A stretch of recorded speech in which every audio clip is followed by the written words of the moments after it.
نحمده ونستعينه ونستغفره ونعوذ بالله من شرور أنفسنا ومن سيئات أعمالنا من يهده الله فلا مضل له ومن يضلل فلا هادي له وأشهد أن لا إله إلا الله وحده لا شريك له وأشهد أن محمدًا عبده ورسوله يا أيها الذين آمنوا اتقوا الله حق تقاته ولا تموتن إلا وأنتم مسلمون يا أيها الناس اتقوا ربكم الذي خلقكم من نفس واحدة وخلق منها زوجها وبث منهما رجالا كثيرا ونساء واتقوا الله الذي تساءلون به والأرحام إن الله كان عليكم رقيبا يا أيها الذين آمنوا اتقوا الله وقولوا قولا سديدا يصلح لكم أعمالكم ويغفر لكم ذنوبكم ومن يطع الله ورسوله فقد فاز فوزا عظيما أما بعد فإن خير الحديث كتاب الله وخير الهدي هدي محمد صلى الله عليه وسلم وشر الأمور محدثاتها وكل محدثة بدعة وكل بدعة ضلالة وكل ضلالة في النار أعوذ بالله من الشيطان الرجيم بسم الله الرحمن الرحيم ومن يتوكل على الله فهو حسبه محترم علماء کرام، بزرگوں، نوجوان ساتھیوں، عزیز نوجوانوں، اللہ رب العالمین کا بے انتہا شکر و احسان ہے کہ اس نے ہمیں اور آپ کو ایک اور مرتبہ عید الاضحیٰ نصیب عطا فرمایا۔ دعا ہے کہ اللہ رب العالمین ہم سب کو عید کی حقیقی مسرت نصیب فرمائے، آمین۔ محترم حاضرین کرام، خطبہ عید الاضحیٰ کے پیغام کے طور پر بس ایک پیغام میں آپ کے سامنے لے کے آیا ہوں۔ اللہ رب العالمین نے فرمایا وَمَن يَتَوَكَّلْ عَلَى اللَّهِ فَهُوَ حَسْبُهُ۔ اس آیت میں اللہ رب العالمین کا ارشاد ہے کہ جو آدمی اللہ رب العالمین کی ذات پر توکل کرتا ہے، اللہ کی ذات پر مکمل بھروسہ کرتا ہے، اللہ پر مکمل ایمان اور یقین ہوتا ہے، فَهُوَ حَسْبُهُ، تو اللہ رب العالمین ایسے آدمی کے لیے کافی ہے۔ حضرت ابراہیم خلیل اللہ علیہ السلام کی زندگیوں کو پڑھیں اور ان کی زندگیوں میں جو بے شمار دروس اور عبرت ہے ہم لوگوں کے لیے،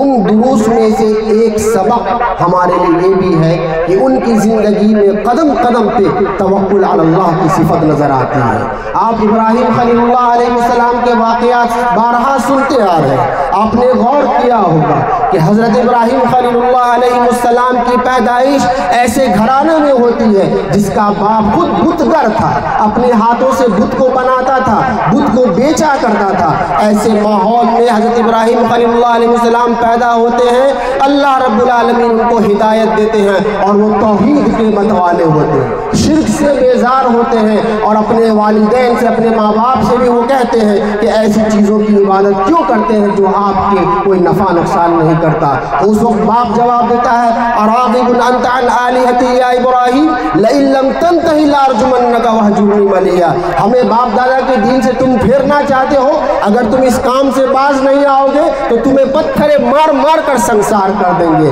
لیکن حضرت ابراہیم علیہ السلام کا توکل دیکھیے، اللہ پر اعتماد دیکھیے، وہ اپنے والدین کے اس جملے سے، اس للکار سے ڈرتے نہیں ہیں، بلکہ اس دعوت کو آگے لے کے بڑھتے ہیں اور پوری قوم کے سامنے دعوت دیتے ہیں۔ اور پوری قوم کا جو حال تھا، پوری قوم نے جو حضرت ابراہیم خلیل اللہ علیہ السلام کے ساتھ جو ویوہار کیا، ہم اور آپ جانتے ہیں کہ نار نمرود سلگائی گئی، دہتی ہوئی آگ سلگائی گئی، اور اس میں حضرت ابراہیم خلیل اللہ علیہ السلام کو صرف اس وجہ سے کہ وہ اللہ کی دعوت دیتے ہیں، ایک اللہ کی طرف بلاتے ہیں اور بتوں کی پرستی سے وہ منع کرتے ہیں، ان لوگوں نے حضرت ابراہیم خلیل اللہ کو دہتی ہوئی آگ میں پھینک دیا۔ اس وقت بھی آپ حضرت ابراہیم خلیل اللہ کی صفت کو یاد رکھیے کہ دہتی ہوئی آگ، اور آگ جلانا جانتی ہے، جب جلانے پہ آتی ہے تو بلا تمیز سب کو جلا ڈالتی ہے، وہ یہ نہیں دیکھتی کہ یہ میرا دوست ہے یا دشمن خالدن، وہ یہ نہیں دیکھتی کہ نبی ہے یا عام انسان. آگ میں اگر کوئی انسان جائے وہ خاکستر ہو کے رہ جاتا ہے. لیکن حضرت ابراہیم خلیل اللہ علیہ السلام کا توکل دیکھیے، اعتماد دیکھیے اللہ کی ذات پر، بھروسہ دیکھیے. حضرت ابراہیم خلیل اللہ حسبی اللہ و نعم الوکیل کہتے ہیں. فرشتہ مدد کے لیے آتا کہتا ہے اللہ میرا اللہ میرے لیے کافی ہے. اللہ کی ذات پر بھروسہ کرتے ہوئے بے خطر آتش نمرود میں کود پڑتے ہیں. کیا ہوتا ہے؟ کیا ہوتا ہے؟ اللہ رب العالمین نے ان کے توکل کے بدلے میں کیا دیا کہ قلنا یا نار کونی بردا و سلاما علی ابراہیم، اے آگ تو ٹھنڈی ہو جا، سلامتی والی ہو جا ابراہیم خلیل اللہ علیہ السلام کے لیے. تو جو آگ جلانے کے لیے پیدا ہوئی ہے، اس آگ کو اللہ رب العالمین نے حضرت ابراہیم خلیل اللہ کی توکل، اعتماد اور یقین کی وجہ سے گل و گلزار میں تبدیل کر دیا. حضرت ابراہیم خلیل اللہ علیہ السلام کتنے منت سماجت کے بعد اللہ رب العالمین نے ان کو اولاد سے نوازا تھا. شیرخوار بچہ ہے، گود میں بچہ ہے، اور اللہ رب العالمین کا ایک اور آزمائش اور امتحان ہو گیا کہ اس اپنے لخت جگر کو جو برسوں بعد تمہیں ملی ہے، اس لخت جگر کو اور اپنی بیوی کو میری خاطر ایسے بے آب و گیا میدان میں چھوڑ آؤ. یقیناً جہاں انسان کا زندہ رہنا دشوار تھا، بس اللہ نے حکم دیا، اللہ کی ذات پہ بھروسہ تھا، توکل تھا ابراہیم خلیل اللہ علیہ السلام کو، اپنے ننھے شیرخوار بچے کو اور اپنی بیوی کو جو ہے ایسی جگہ پہ چھوڑ آتے ہیں جہاں انسان کا جینا مشکل تھا. آج دیکھیے اس توکل کا نتیجہ دیکھیے. آج وہ جگہ جو ہے پوری دنیا کا مرکز بنا ہوا ہے، کعبہ شریف وہیں پہ موجود ہے، اور آج حجاج کرام جو ہے وہاں حج کے لیے سفر پہ عازم سفر ہے. سبحان اللہ، یہ توکل کا نتیجہ تھا. حضرت ابراہیم خلیل اللہ علیہ السلام کی زندگی میں قدم قدم پہ توکل دیکھیں گے، اور اس توکل کے نتیجے میں اللہ رب العالمین جو ان کے ساتھ مدد کی، جو انعام کیا، واقعتاً آج ہمارے لیے عبرت ہے اور یہ نصیحت ہے کہ ہم بھی ابراہیم خلیل اللہ علیہ السلام کی زندگی سے یہ سبق لیں. ہم بھی اللہ رب العالمین کے ساتھ ویسا توکل اور ویسا بھروسہ پیدا کریں جو ابراہیم خلیل اللہ علیہ السلام کی زندگی میں تھی. وہ نوجوان، وہ بچہ جب نوجوان کی عمر کو آتا ہے، چلنے پھرنے کی عمر کو آتا ہے، باپ کے بڑھاپے کا لاٹھی کا سہارا بنتا ہے. ایک اور امتحان، اور جس امتحان کے نتیجے میں ہمارا آپ آج قربانی کرنے جا رہے ہیں. ابراہیم خلیل اللہ کو خواب میں حکم دیا جاتا ہے کہ اپنے بچے کو ذبح کر دے. بغیر سوچے سمجھے بس بچے کا امتحان لینا تھا، امتحان مقصود تھا، اور وہ اپنے لخت جگر پر چھری چلانے سے نہیں پھرتے بلکہ چھری چلا ڈالتے ہیں. رب العالمین کی طرف سے حکم آتا ہے قد صدقت الرؤیا انا كذلك نجزي المحسنين، اے ابراہیم تم نے خواب کو سچ کر دکھایا ہے، ہم بہترین بدلہ دیتے ہیں محسنوں کا. تو آپ دیکھ سکتے ہیں کہ توکل کے نتیجے میں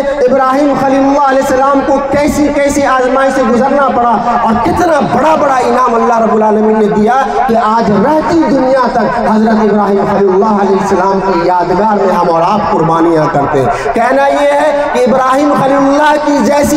جیسا ایمان اور یقین اللہ کی ذات پہ ہو جائے تو آج بھی وہ دن دور نہیں ہے. آج کے زمانے میں بھی یہ توکل اور اللہ کی ذات پر بھروسہ جو ہے ہمیں کام آئے گا. ہم رونا روتے ہیں، ہر وقت شکوے شکایت کرتے ہیں کہ حالات اچھے نہیں ہیں. محترم بھائیوں، یہی پیغام ہے، حالات کتنے بھی خراب کیوں نہ ہو آپ کی زندگی میں، مصیبت کتنی بھی بڑی کیوں نہ ہو، اللہ کی ذات پر بھروسہ رکھیے، یقین مانیے، اللہ تعالیٰ آپ کو برباد نہیں ہونے دے گا، اللہ تعالیٰ آپ کو رائیگاں نہیں ہونے دے گا. ابھی آپ نے سوشل میڈیا پر ایک خبر سنی ہوگی، سوشل میڈیا پر عامر المہدی نام کا ایک شخص جو ہے، لیبیا کا ایک شخص حج کے لیے جو سفر کے لیے جا رہا تھا. کیسا کرشمہ اور کیسا واقعہ ہے جو سوشل میڈیا کے ذریعے لگا کہ وہ حج کے لیے جا رہے ہیں، اور جس جہاز سے ان کو سفر کرنا تھا وہ جہاز پرواز کر چکا ہے، وہ چلا جا چکا ہے. اور اس عامر المہدی کا ایمان دیکھیے، توکل دیکھیے، اور پتہ نہیں اللہ سے ان کو کیسی قربت تھی. وہ بڑے اطمینان اور بڑے سکون کے ساتھ کہتے ہیں جاؤں گا تو میں اسی جہاز سے جاؤں گا.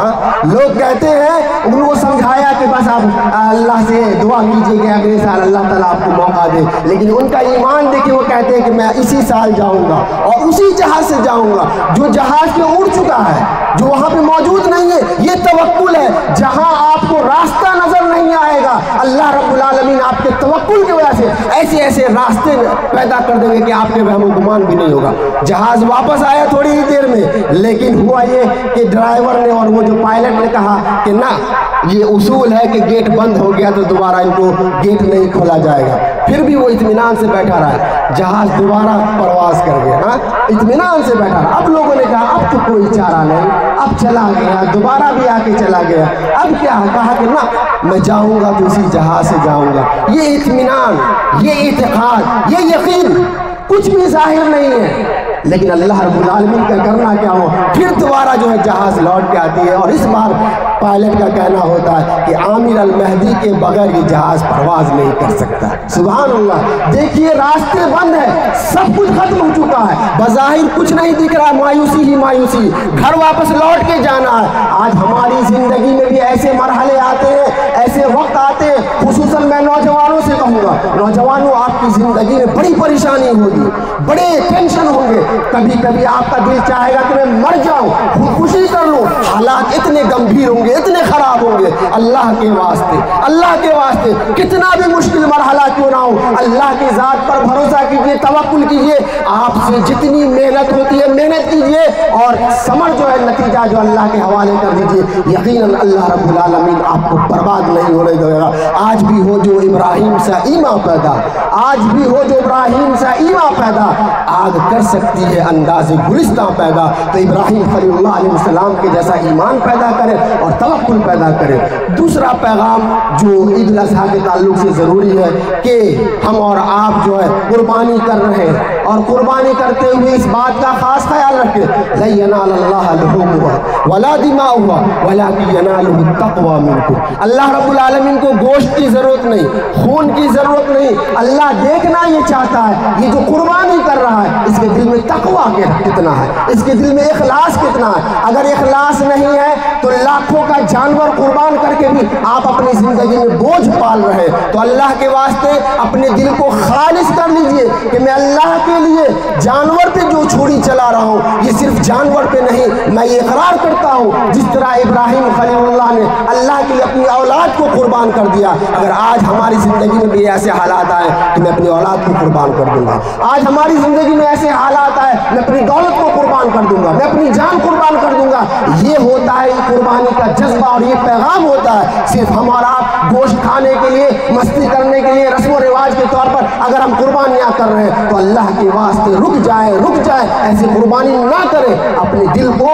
خالص کر لیں کہ اللہ کی ذات کے لیے ہم قربانی کر رہے ہیں۔ اور تیسرا اور آخری پیغام آپ لوگوں کو یہ دینا، عید الاضحیٰ کی مناسبت ہے، قربانیاں ہم اور آپ کرتے ہیں، مومن کا شیوا اور مومن کی پہچان ہے الطہور شطر الایمان، الطہور شطر الایمان، پاکی صفائی آدھا ایمان ہے۔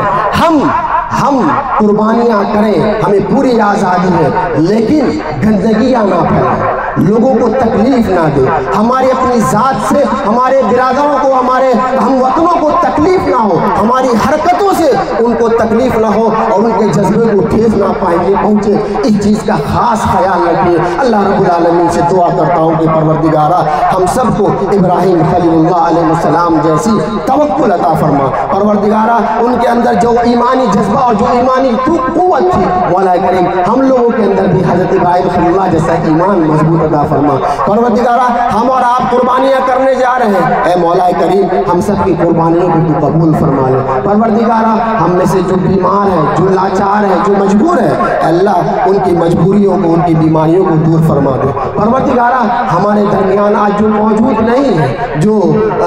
قبر خاموشہ میں جا کے سوئے ہوئے ہیں، پروردگارہ ان کے گناہوں کو معاف فرما دے، اللہ ان کے قبر کو نور سے بھر دے۔ مولا کریم ہمارے ملک میں اور پورے دنیا میں جہاں بھی مسلمان پریشان ہے، بلکہ کوئی بھی انسان پریشان ہے، پروردگارہ ان کی پریشانیوں کو دور فرما دے۔ اللہ مسلمانوں پہ ظلم ہو رہا ہے، اور ظلم ہو رہا ہے، اللہ تو ظالموں کو پسند نہیں کرتا، ایسے ظالموں کو تو خاکستر کر دے، اللہ ان کو برباد کر دے، اور مظلوم مسلمانوں کی تو مدد فرما، حمایت فرما، آمین۔ وآخر دعوانا الحمدللہ رب العالمین۔ آپ سب کو ہماری جانب سے عید الاضحیٰ مبارک ہو، تقبل اللہ منا ومنکم، السلام علیکم۔